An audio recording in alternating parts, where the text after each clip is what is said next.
All right, Michael, you are on. Welcome to Packers Century. Thanks for having me. You have a little story to share with us connected to the old Green Bay Packers. I do. And for people listening, of course you recognize my face, right? I signed a contract with the Green Bay Packers in 1985 as a kicker. Right at the height of their powers. At the height of their 8-8 mediocrity. Yeah. Forrest Gregg was the coach, and I was trying to beat out Al Del Greco to get the job. And Al kicked for a bunch of years, but so you Little Al Greco. You got the story. Obviously, I did not beat out Al Del Greco. However, so when you get signed as Green Bay Packer and you are a rookie, you are at the bottom of the totem pole, and if you're a kicker rookie, you're like 6 feet under the ground in the totem pole. You don't really even exist. However, I did a little story about Ezra Johnson in the sense that one thing that you have to know is prior to this point, I did actually have a friend on the Packers team, which was the punter Bucky Scribner. So I knew Bucky. Bucky Bucky had been a veteran and actually the year before had just gone to the Pro Bowl. So he has at least some stature on the team. Pro Bowl with the Packers. Yes, he was. He Wow. was in the Pro Bowl. All right.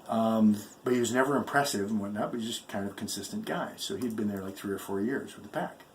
So after, if you've ever gone to a training camp, everybody's doing their thing, and at the end of the training camp, everybody leaves, and typically the kickers are left there to keep kicking and doing all their hard work. Mm-hmm. And so we stuck around for a little bit, and I'm not sure if they still do it, but they have the training table over at St. Norbert's. And so you would basically either get in a car or get in a bus and head over to St. Norb's and do that. But since we were late, Bucky and I, just us two, I drove him over to St. Norb's and we were going to go eat. And I had already assumed, because everybody else had gone far before us, that everybody was already eating. So we were coming in super late. So I just followed Bucky straight up to the training table. It's a fantastic training table, great food and all that you want. And Bucky takes a plate, and I follow right behind him, and I pick up a plate, and I'm about ready to dish up in the buffet, and I get stopped cold by a sound I didn't really want to hear, which was, "Ain't no rookie gonna eat before me." Oh, boy.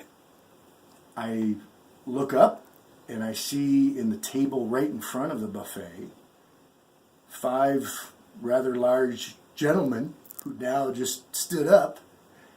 And I hear it again. "Ain't no rookie gonna eat before me." And it's Ezra. I know who Ezra Johnson is. It's hard to miss. He's about 6'5" and 280. And looks like he could kill your mother.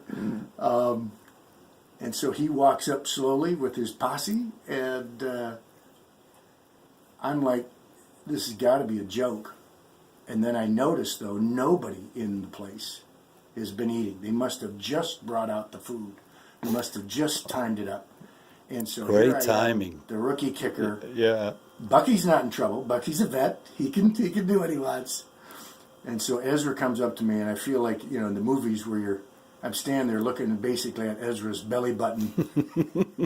And all I could think of is I say, "Do you want my plate?" And he just shoves me aside, and I said to Bucky, "I think I'll catch you a little bit later." I don't think I even had any lunch that Did you day. go back outside and come back in again? Pretty much. I realized I had really stepped in it. And so that was the incident that brought it on. So every time I would see Ezra would be joking with friends, he'd be doing other stuff, whether it was on the field or in the locker room or anywhere else, and he would, he'd be laughing with somebody, he'd see me, and he'd turn this look on like, "I'm going to kill you." And when you're trying to make the Packers team, it's like, hey, I don't need that. It's hard enough just trying to make the team. I don't need the scariest guy on the team to have a big target on my back. And I'm still thinking this has all got to be a big joke. But you don't really want to test that theory. Yeah. And he was palling around at the time with Charles Martin. Oh, Big Charles. They were good buddies. And it's like, I got the 2 biggest, scariest guys of the team. And I think the year before is when either that or maybe actually that year was the McMahon incident when Charles Martin dumped him. Yeah, they were too. So these guys are now on my case everywhere that I go. Picked the wrong ones, Mike. I picked the wrong ones. So to end this story, and why I'm still alive today, is There's one time where the rookies, it doesn't matter when they go and eat and be before, after, and all that kind of stuff. And that's breakfast time, because the vets like to sleep in. So I'd gotten up, I liked my breakfast. I had a paper, I had breakfast and all the whole thing. And I see Ezra sleepily saunter in by himself. I'm like, this is my chance. This is like 2 weeks after that first incident. And so Ezra sits down at the table by himself. And I basically finish. I get up, I walk over to Ezra, and I say, Ezra? Just kind of tap him on the shoulder gently. He looks up, and he's still kind of foggy. I said, do you want the paper? And he like takes the paper, and I start to turn like, well, okay, at least I made the first salvo there. And he grabs my arm with his big mitt. I'm like, oh, you know, what's going to happen here? And I turn around and I look at him, and he says to me, man, you all right. And I was like, oh, thank you, Jesus. You know? So that's how I escaped. And from then on, Ezra was my buddy, and I was okay. And I think only a week later I got cut. But that was your moment. That was my moment in the sun with Ezra. You should have had a hot dog with him, right? You know what? I'd love to have a hot dog with him now. I could still put away a couple. Well, thank you, Michael. You're welcome.